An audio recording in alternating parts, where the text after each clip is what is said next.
name's Abdul. I did a Dennis Publishing Internship Scheme. I'm a former intern, started in August last year, and that was a 12-week internship. So just a little bit of background about me before I go on about the internship itself. Graduated from Middlesex University in 2009, did a degree in business management. Since graduating, had a few jobs, ranging from working for free, part-time jobs, and temporary jobs. So after university, worked for the London Tuition Centre, which is a private tuition company, doing admin, work for free. And then went on to work for milground.com, which is a graduate recruitment company. I can see someone who worked with me over there in the crowd. Then I wanted to become a web developer for eButcher. It was a part-time job. Did that for a while actually, and while I was doing it, took on another job with a Gateway newspaper, which is a small newspaper. And during my period since university and doing those jobs, I was always involved in my local community, working voluntarily as well. Now I called them jobs, and that's what I saw them as. They were jobs. But I got to a point last year where I thought to myself, I need a career. I need something I can do long term. And I was looking at what I was doing at the time. And I thought to myself, can I do this long term? And I thought, no, it's not really for me. I can do this for now, but thinking about doing it for 5 years, 10 years, it's quite scary. And I wanted to do something I was really interested in. So while working for Milground, it was a marketing job. Really, it was really people-centric. So you're out there traveling and talking to people. It's all about your personality skills. And that's what I liked. I got a good taste of it, good taste of that. And while for the newspaper, I like the vibe there as well. So working in publishing, working in media. So I knew I wanted to work something related to that. So I went along to the graduate fair last year and came across the Dennis Publishing stand over there. Now, to be honest, I've never heard of Dennis Publishing before the graduate fair itself, but I did recognise some of the titles that are under the Dennis umbrella, stuff like Also Express, PC Pro, The Week, Evo Magazine, some of the titles you may recognise. I recognise them, went over to have a chat, talked about my CV, gave my CV in, and a week later I was called in for a group interview. So I came for the group interview, that went pretty well. Just one of the things I want to mention about the interview stage itself was that well, when I came in for the group interview, the first thing that happened was, before I even got a chance to introduce myself, was that they showed a video of Felix Dennis, who's the person who founded Dennis Publishing. So the group interview went well, got called back for a face-to-face interview. In the face-to-face interview, we had to do a role play to sell something to the people that were interviewing us. After that, they gave us a good grilling on our CVs and to figure out if we were right for the job or not. And just before I was offered the job, I had to come in for one final interview with my line managers. So I was offered an internship in Dennis Publishing's motoring division, which is good for me because I love my cars. I've actually got a few magazines with me, so if anyone's into their cars, just come over to me later on and I'll give you a mag. So I was off the internship, and the early experience of the internship was, as Julie mentioned earlier on, 2 weeks of training. So we started as 8 of us, we did the training together, which was really good for us because we learned off each other. If we missed something, we always called up afterwards and just discussed how the training was going between us. And we learned together, which was really good. So that was for 2 weeks, and after that we were taught individually, we were trained individually, I should say, about our own specific brands. So I was taught about our brands, my brands, the motoring titles, how to best sell the motoring titles, and go on from there. So I mean, we taught everything really, how to sell, how to negotiate, how to handle objections, and what have you. And one of the things I want to stress about the early experiences was, and during the training period was, I mean, I've done temporary jobs in the past, and they felt like temporary jobs. You usually go in there, you do a couple of days of training, you go straight into the job itself. Whereas here we had 2 weeks of training and then being trained individually as well. I personally felt like a permanent employee at the time, with the things how we were being trained, the things we were being told. I felt like a permanent employee, which is really reassuring because with the temporary jobs I've done, the worst thing about it is the temporary nature of it, knowing that I'm only here for a few months and I'm gone. That doesn't feel too good. So being made to feel like a permanent employee, it really did help us and really motivated us.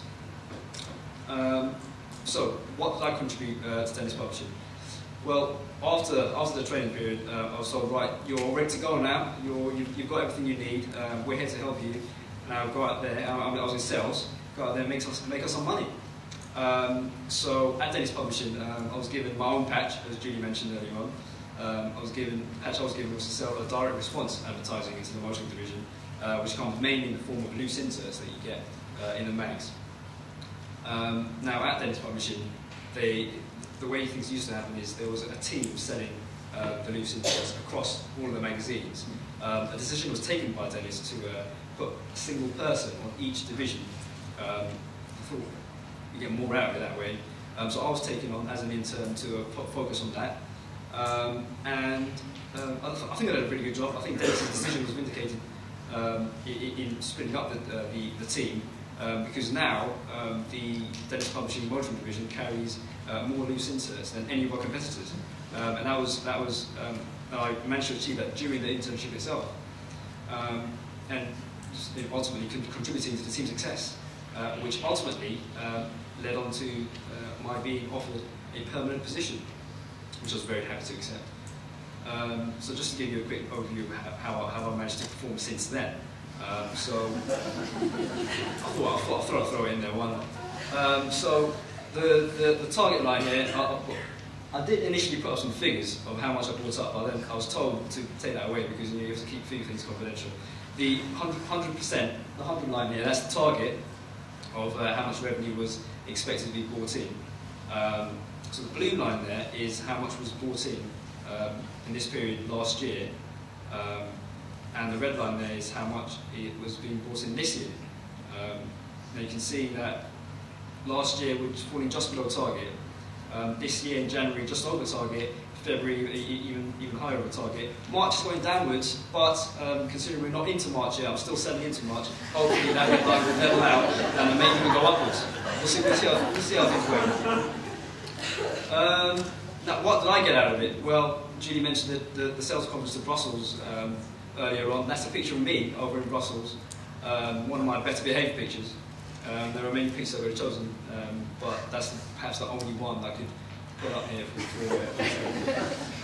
so no, apart from the trip to Brussels, I got a lot out of it. So, as Julie mentioned, the internship scheme was to see if, bringing people to see if they're a good fit for Dennis. And in a way, it's the same with me.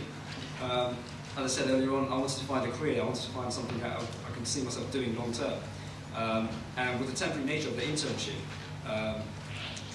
it gave me the opportunity to see if, one, if it's something I'm good at, two, if it's something that I want to do long term, and three, if it wasn't something that I didn't want to do, then it won't look bad on my CV. I know people that have taken on permanent jobs and left after a few weeks or a few months because they don't want to do it anymore, and that looks bad on their CV because it doesn't show commitment.